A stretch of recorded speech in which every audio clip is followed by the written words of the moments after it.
Yes, people, how's it going? Welcome back to Lily White Lane.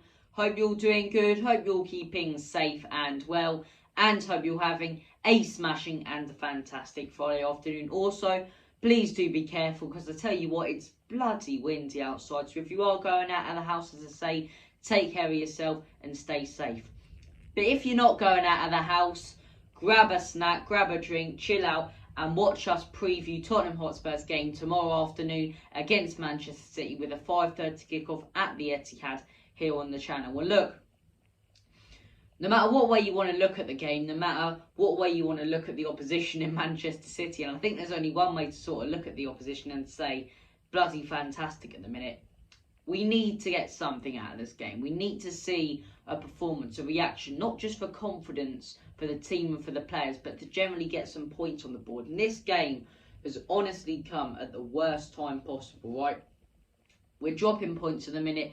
We need a Burnley, we need a Watford, we need that sort of game. I'm not saying we win that game, but we need an easier game to sort of gain some confidence back. And whilst other teams are going to be picking up points, whilst the likes of Manchester United are taking on Leeds, Arsenal are taking on Brentford, West Ham are taking on Newcastle. As I say, no matter those teams' forms, you've got to look at where they are in the league right now. You'd probably expect all of them to get 3 points. And whilst they have those easy bloody games, Tottenham Hotspur have to take on a top side, the best side in world football, in Manchester City. I am nervous, I'll be 100% honest with you, I'm breaking it, but Stell made a great point on Tottenham away. Should you play your youth players in this game? Because you've got to look at this game and you've got to look at the Burnley game. And, I'm not taking credit for this quotation and what I'm about to say. It's down to Stell from Tottenham Way. Check it out if you haven't already. But he goes ahead and he speaks about, Manchester City this Saturday. You expect a loss. Okay, why don't you play your youth team or youth players or younger players who don't normally get the game time in this game, because they'll be eager to perform, they'll be eager to show what they've got, and whether we lose or draw, we lose that game, we sort of look at, okay, we didn't play our full strength squad. That full strength squad now has more match fitness and is more ready for the winnable games in Burnley and Leeds, right? Or you play a full strength squad, we lose, those players have less confidence, the top players, and we head into Burnley and Leeds less confident, a tough away fixture at Burnley when we're not on form. Sean Dyche, an intelligent man. That's going to be a very, very tough game. Look, I listened to Stell talk about that a second ago, and I think he's absolutely spot on.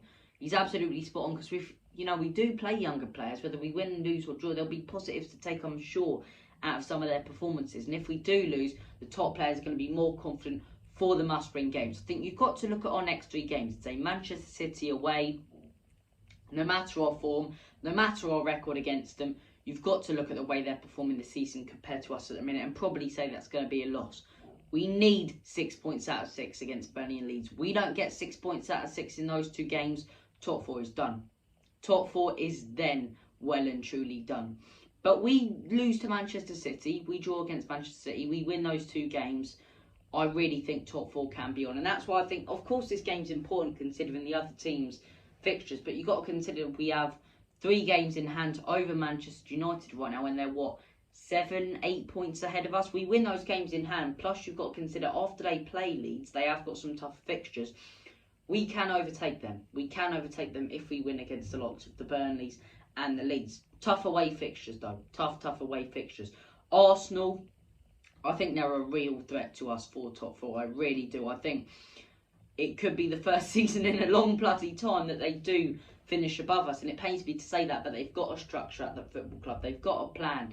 And, they as much as we were taking the piss and taking the mickey out of them at the beginning of the season, you can start to see the process working now with younger players who are only going to get better and better and better. And no matter what you want to say about Conte and our manager, for the rest of the season or whatever, for the rest of the season until the summer, until we can strengthen or not strengthen this summer, and whatever happens then, we are stuck with these group of players. Are these group of players truly good enough, without any changing for the next few months, to finish above Arsenal or Manchester United? Probably not. So the point I'm alluding to is we need to ride our luck. We need those Leicester games. We need those Watford games to get top 4. And I'm praying to the Lord Jesus Christ that we can get a point or a win tomorrow. but it is sort of a lost cause. But you have got to look at Manchester City and say, as much as we look at this game, a lot of Spurs fans go, you know, obviously it's going to be a loss, and it probably will. It's the first time in a while that a team has actually been sort of scared of us as an opposition. Manchester City hate playing Tottenham. Absolutely hate playing Tottenham. We hate the build-up to the games. We love the aftermath usually, because no matter how good form they're on, we always get something. Luck goes our way against Manchester City. Apart from that one game under Jose Mourinho when we lost 3-0, we do get lucky against them. I'm praying when we need to get lucky, when we need something, we can get something out of this game. And I think we need a bit of luck. We need a bit of luck. And we do get it against City. You know, we do get it. The VAR drama on the first game of the season a couple seasons ago. Jesus thought he won it. We got really lucky there to grab the point. Heung-min Son in the last minute just about managing to keep the ball in play. Pure luck. So lucky to get that. Didn't deserve the 3 points. They were better than us in that game. Yet we got it. We moved into the next leg at the Etihad. More luck in the Champions League quarterfinals than the second luck. Last minute winner again from Manchester City, and it's disallowed. Earlier last season, 2-0 win at home. We were the better team in that. Manchester City were all over us in possession, but the way we counter-attacked and the way we played with the ball, we were the better team. First game of the season, Manchester City battered our backline, yet we still have one chance in that game, and we take it. And we need to be clinical against Manchester City. But I think the only chance we have of beating Manchester City is catching them out on the counter-attack, going ultra defensive, taking those 1 or 2 chances we will get in the game. But I think if Manchester City score first, the game's over. We're not getting absolutely anything if Manchester City score first, because if they score first, we'll be forced to go for them. We'll be forced to attack them. And with our defence at the minute, we will get absolutely battered like I had it down the local chip shop. I think, though, I have heard rumours, and we'll wait and see. We've seen in him training, Eric Dyer could be back. And as much as we complain about our defence and go, you know, we might go down, we might have to really attack them, Eric Dyer is completely going to change that back three. Because I think what Eric Dyer brings, no matter how he performs in the game, is he controls that back line. He commands other centre-backs. He talks so well. He adds that communication. I think that's what we've been lacking. As good as Romero's been the last few weeks, putting in challenges, we're going, yes, Romero.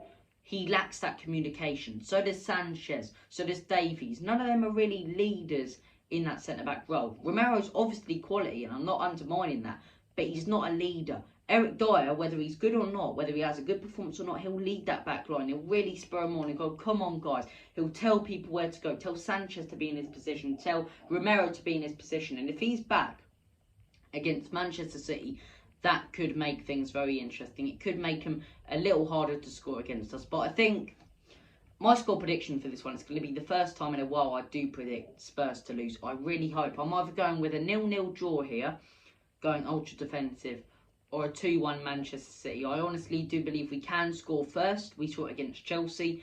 We need that luck. We normally do get it against Manchester City. You know, scored first against Chelsea, that got disallowed. We need that luck. We need to score first in this game. But I do think eventually, sitting back, the quality they have against the not-so-good quality we have in defence will break us down.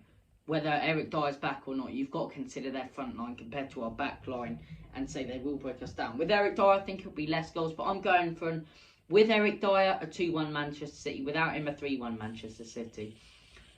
And maybe, just maybe, a 0-0 or a 1-0 Tottenham win. We'll have to wait and see. I'm nervous. I'm also a little bit excited though, because we do seem to get that luck against Manchester City, and I'm just praying to the Lord that we can get something. But thank you for watching this video. Take care of yourselves. All the best. God bless. And as always, come on you Spurs. Enoch out. In Conte, we trust.